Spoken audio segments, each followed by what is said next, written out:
to another episode of Outcasts to Icons, and as always, if you are enjoying the series, please do leave a like on the video. Now, I'm going to start off with a question of the day, because I've not done this for a little while, and I feel like this is the perfect time to ask this question, and that is, with the championship race in England getting incredibly tight at the top, at the time of me actually recording this, there is like 2 points separating the top four. My question to you is, who do you think is going to go up, or who would you like to go up? And not just out of those four, because obviously there are other teams that could still get into the playoffs, and of course they could still go up as well.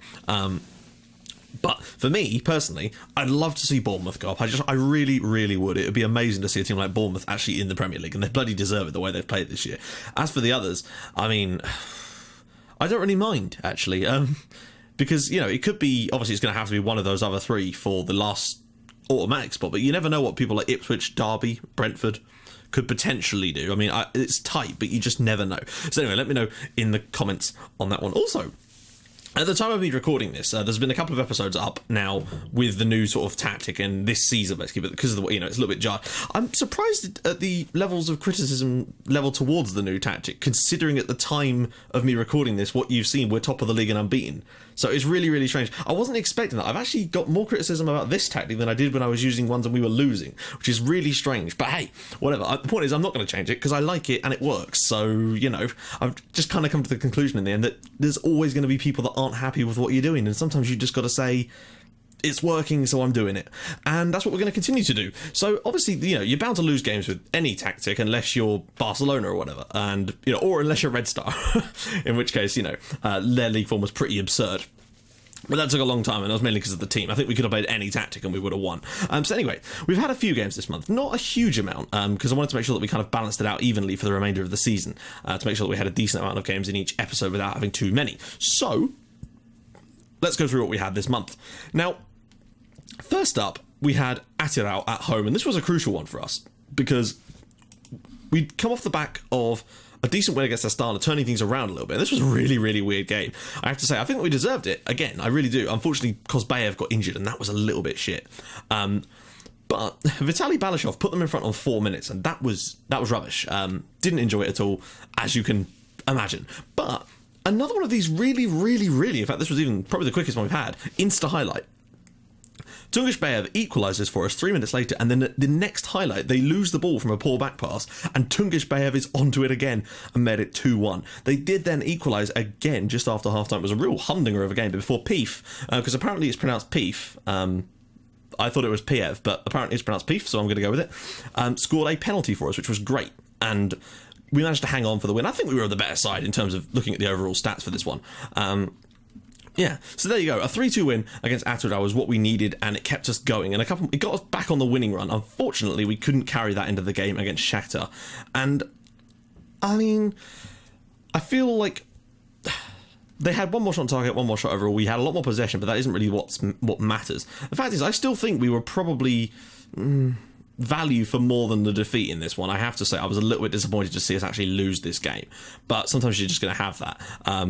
Particularly when going in front, Marjanovic put us in front, and usually when we're going front in games, we're unstoppable. Unfortunately, they equalise on the stroke of half-time through Darabayev, and then in the 93rd minute, like, basically, I thought it was the end of the game, because, you know, you get that little brief highlight before the final whistle blows, and there was 3 minutes of stoppage time, so I thought it was the end, and then the ball gets played in, 2 of my defenders miss it, and Kizhnichenko slips in and makes it 2-1 to Shakhtar, game over, no time to respond. Pissing annoying. But hey, it happens. You know, you're going to get bad results that you don't deserve, and you're going to get good results that you don't deserve. We've had a few of those as well. So, a 2-1 defeat there. Next up, we had Kaisar at home, and I really did want to see if we could win this. But unfortunately, things kind of just went a little bit tits up in this one for us. I felt that probably in the end we were the better side, and we were probably pushing for it, but it just kind of caught us out, so to speak, in the sense that Kostadinov put them in front, and they're a great side. They are bombing down, and they were catching us up like mad, like just like closing us down like raptors, and it was difficult. Then Marjanovic got a leveller for us, and we were really starting to come into the game at this point, and we hadn't changed anything. It's just they'd changed their system, and it allowed us back into the game, basically. Unfortunately, at this point, Kaisar got injured, which was annoying, but we managed to bring someone off. Unfortunately, almost immediately after that, Sultanov then got injured. It was a bit like that last game, and then we couldn't bring anyone else on, and then, in stoppage time, 2 bookings for Musikov got himself sent off. That's the first red card we've had all season. We only had 6,000 this entire game, 2 of which were him getting booked. Damn, I couldn't believe he got sent off in the space of like 2 minutes. So we ended up finishing the game with 9 men again. Managed to get the point though, and that's crucial, because had we lost this game, that would have been real trouble, basically. Also, apparently this league is done on head-to-head, so you'll be pleased to know that that's actually a positive thing, which is why they have a better goal difference than us, but we are still technically top of the league. We are 13 points clear of second place. I think it's pretty obvious this year that we're either going to come second or first, which is brilliant, but what a difference it makes if you do get that number 1 slot. It is a huge difference, and I think we're going to just have to try everything we can, and the problem is we do still have to go to Kaisar. But today, they're at least playing a slightly better team in Attila, whereas we've got the sort of weakest of the bunch, so to speak, in Kaisar at home, so you never know where that's going to go. Also, you know, I know when you look at a system, and if your striker, or the player you've got marked out as a striker, isn't scoring that many goals, it looks like a bad thing. But I'm starting to feel that maybe he's acting almost like a pivot, almost like an advanced, is it an en gauche or is it a trequartista? Almost like, no, I think it might be an en gauche, but like in a striker's position. It's really strange. Like, he's getting a few goals himself, of course, but look at that. He's the second biggest assister in the league, and he's our striker, because the ball comes to him and he's able to play people in. Now, I do wonder if we could maybe add a player to that role that has better heading, whether he would get more goals as well. But my point is that it seems that our main striker is essentially our right winger, and that seems to confuse teams. It feels like it confuses teams, because he's always running from deep and getting in there, almost like a Roundup type of player, or the space investigator. But I think it works better with his role, so that's kind of cool. But yeah, I mean, if you look at that, Tungush Bayev's got himself 10 assists for us, and obviously Kukarchuk, I think, has got 12 goals in the league. We'll have a look gander in a minute. In fact, let's take a little look at the squad while we're here. Top goal scorer is 14 for Kukarchuk. Obviously, some of those are in the cup. And 9 goals for Tungush Bayev isn't awful. It's just not quite as good as I would have liked. But the 10 assists certainly do make up for it overall. Kukarchuk's also got a decent number of assists too, which is nice to see. I don't know what we're doing on the left-hand side, because obviously so many injuries have kind of come into play there. Botani's got a decent number of assists and goals too, which is good to see that he and Marjanovic are sort of contributing from their more withdrawn positions. Like Marjanovic has got 8 goals, Botani has 7. That's really solid. Man of the match awards, of course, Kukarchuk. Yellow card, the most is 4. We've not had a single yellow card suspension, just that 1 red card, which is a pain. Average rating is still Kukarchuk. Aerial challenges, 54 for Kotov. Key passes, 90 now for Marjanovic. Key tackles, 17 for Kotov. Interceptions, 323, and of course value is Leovan, who's going to come into things a bit more next season, I think. I'm sort of building. Also, we had a youth intake. Oh yes, we did. Now let's see if I can find the bastards. Well, in fact, it's not difficult to find them, because they're the two that I'm really, really excited about. This is a centre-back. This is a centre-back. This is centre-back. No, this is Viktor Bulashev, and I think he looks pretty damn good. He's one of those players, basically, that's got very specific role stats for the centre-back. So heading, marking, tackling. Good. So I think he's decent, but I don't think he's going to be as good as this guy. They seem to rate him more, but I prefer this one. He's got a much more wide variety of positions. He can play out wide, and I just wonder, like, if we were to have him as a support winger, like, that's the thing, if his passing could be improved and we could maybe get training him here, he would be an incredibly good potential player for that side as well. And he's got a decent long shot as well, which means perhaps he could be a good attacking. His finishing's poor though, and this is the thing. You need to try and sort of I think we should probably be training him for these positions. That's my sort of theory on it. Actually, I'll tell you what, he might be better on the right-hand side, but as a more withdrawn type of player. But he's sort of our best prospect, if you ask me. He's got some issues here, which could be a bit of a problem, but I don't know. I'm hoping over time he could at least be a sort of a solid player for us. Anyway, without further ado, let's get into today's game. I mean, it's trying to think if there's anything else we need to go over. I don't think there is. So let's get this one Guanin. I've said Guanin again. So a 4-5-1. We've played against 4-5-1s before and had a reasonable amount of success. It's going to be tough still. But our live com luck has actually been pretty solid. I think we're a 4 out of 5 so far, which is very good. We're not drawing many games too, which is massively important for us. In fact, we've got the most wins of any team in the league, which is solid. 17 out of 26 is actually really quite good. But we do just need to keep on winning, because I just can't see Kaisar dropping that many more points this season. We've got to try. We've got 6 games to go, and we need to try and win as many of them as physically possible. So, with that in mind, let's do a quick switch around. Zuljarov is back. That's glorious. Peef is still going to have to play on the left, but he's a creative player and he adds a little extra aspect out there, so it's not always a bad thing. Thank God. Kozbayev and Sultanov are both fit again, although they played the last game, but they weren't fully fit. I just had to risk them. Or were they? No, it was the last game. There's just been a little bit of a gap. Sorry, I played that game last night, but I'm only recording it this morning. Let's see. I think that's probably us kind of good for today. Let's just try and get out there and give it our best shot. Where's Kaisar? Oh, he's right there. Right, okay, good. I really think that we've got a shot at this, and I also hope that the fact that we've now got... Let me just make sure I've got all this all set up. Good, right, yep. Set to make his 200th league appearance for the club. Wow, that's awesome. Delight for him, yep. Boosters Marushko's absence. I don't really care who he is, so we'll just do that. Prepare for this eventuality, so we'll be fine. Good, right. Please, yeah, right, okay, I think just having a couple more coaches is what's done it. What I think might have been the problem was, I'm not sure if this is the case, but I think that either our under-19s or our reserve team have a fixture that's on the same day as most of our league matches, and as a result, my assistant, because we don't have enough we cannot afford enough coaches to run those teams, has to manage those, and I think that means that none of our coaches are available. If you look at this, the others are all greyed out, so I'm wondering if perhaps that's what it is. So having some more coaches might be the issue, or not the issue, but the sort of solution to that. But yet he can still take team talks, which is really, really strange. Maybe I won't get him to do that, actually, because they don't seem to respond very well to him. But they are responding better to me lately. That's what I would say. Right, with the favourites, let's go out there and do this. This is a crucial one. This is one of probably the easiest, in theory, home match that we've got left this season, is at home against Kaisar. They're the weaker of the top 6 teams, and... therefore, it's important that we try to get ourselves a win. Shakhtar, and, well, so far, we're doing everything that we want to do in terms of... Oh, there we go. Tungush Bayev's in behind. Go on, son. Take it around the goalkeeper. Oh, my God. What was that? He's actually got quite a decent first touch from what I remember, so that's a little bit shit that that's happened. Remember, we are set to short passing, and everyone is set to do pass shorter, and yet for some reason you still get those long balls from time to time, and I'm not entirely seeing it as a bad thing, because it really does catch the opposition out from time to time. Marjanovic. Botani. Can he get it back to him, perhaps? Marjanovic slips it through for someone. Tungush Bayev's inside again, and he's missed another good opportunity. But we're looking like the better side so far. We've not hit the target yet, though, and that's a little bit worrying. We do need to improve on that particular aspect of our game. Marjanovic. Oh, he needs support. He's got a lot over the left-hand side here. Kabazov isn't exactly busting a gut to get there, though. Peef. Back inside to Botani. He's got men up. It's good to have Zuljarov back, though, at full fitness. He's a better player in that role than anyone else we've got, by an absolute mile. I think he's probably one of our best players, if you ask me, overall. Zuljarov. Botani, can he slip it through the channel? Kukarchuk, it's in the back of the net, and that is what he do.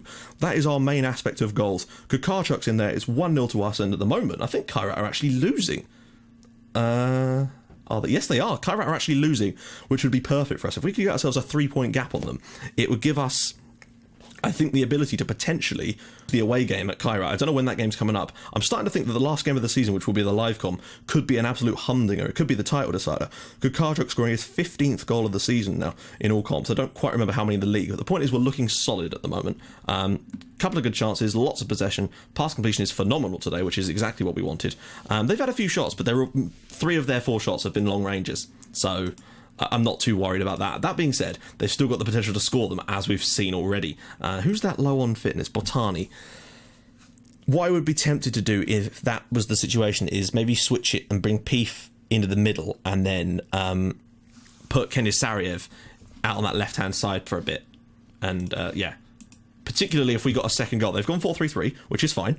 I don't mind. We're actually better against those sort of systems, so that's fine. But if we were to grab a second goal, my immediate substitution would be to get Botani off the pitch. Uh-oh, please don't get him injured.